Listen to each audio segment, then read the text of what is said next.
Voici Charlie. C'est une étudiante qui est inscrite au service adapté et qui a le droit de venir faire ses examens au local des services adaptés.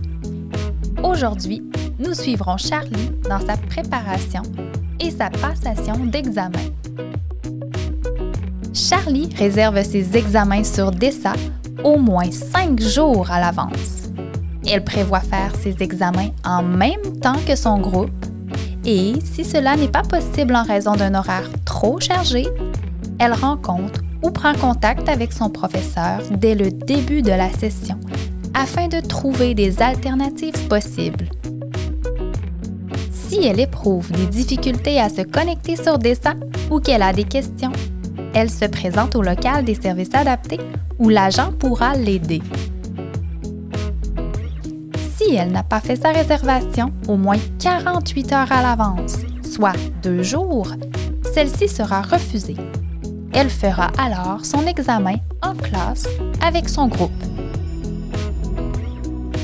Si Charlie oublie souvent de faire ses réservations, elle peut se référer à son éducateur ou son éducatrice spécialisée afin de discuter des difficultés qu'elle rencontre au niveau des réservations dans DESA. La journée de son examen, elle dépose le matériel interdit dans son casier. Sac à dos, étui, manteau, cellulaire, ordinateur personnel, clé USB et montre intelligente. Si elle n'a pas de casier, elle peut en réserver un sur Omnivox ou utiliser un casier prêté par les services adaptés en apportant son cadenas personnel. Elle a déjà été avisée que les services adaptés ne prennent pas en charge son matériel. Elle n'apporte que le matériel qui a été autorisé par son professeur dans DESA, ainsi que ses crayons, surligneurs, liquide correcteur, règles et gommes à effacer, dans un sac en plastique transparent. Elle se présente quelques minutes avant l'heure prévue, car si elle arrive en retard, elle ne pourra pas reprendre le temps perdu.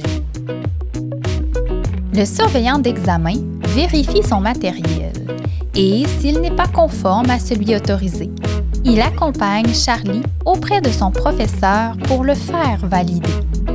Du matériel sensoriel, coquilles, tangle, musique, etc. est mis à sa disposition si elle désire en emprunter. Le surveillant d'examen lui indique la place qui lui est assignée pour la durée de son évaluation et elle s'y rend.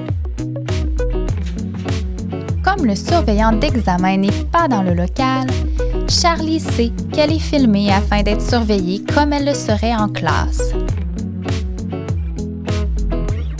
Pendant la durée de son évaluation, elle respecte le silence en tout temps. Si elle doit manger lors de sa période d'examen, elle s'apporte un repas froid ou des collations.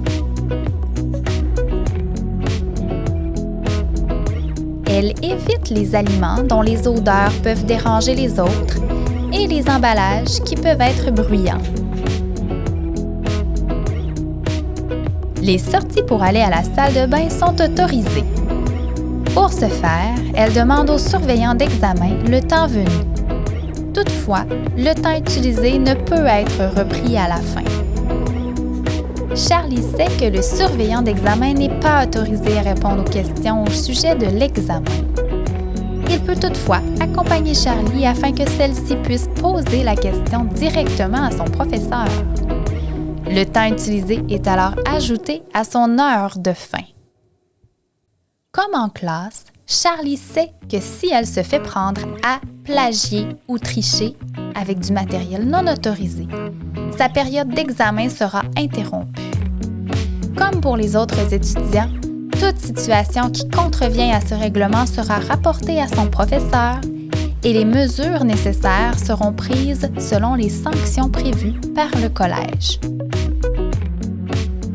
Si son examen est à l'ordinateur, les logiciels qui sont à son plan d'intervention y seront disponibles.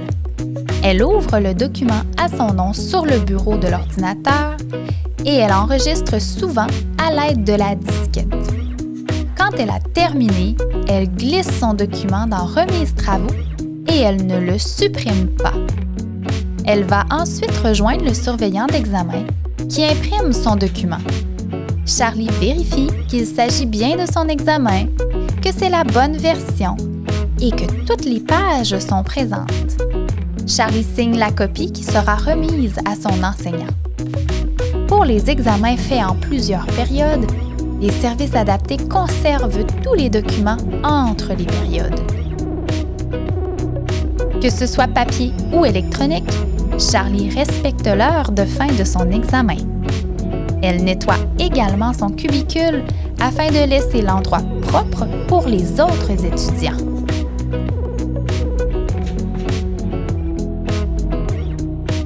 Quand on sait comment ça fonctionne, faire ses examens au service adapté est un vrai jeu d'enfant.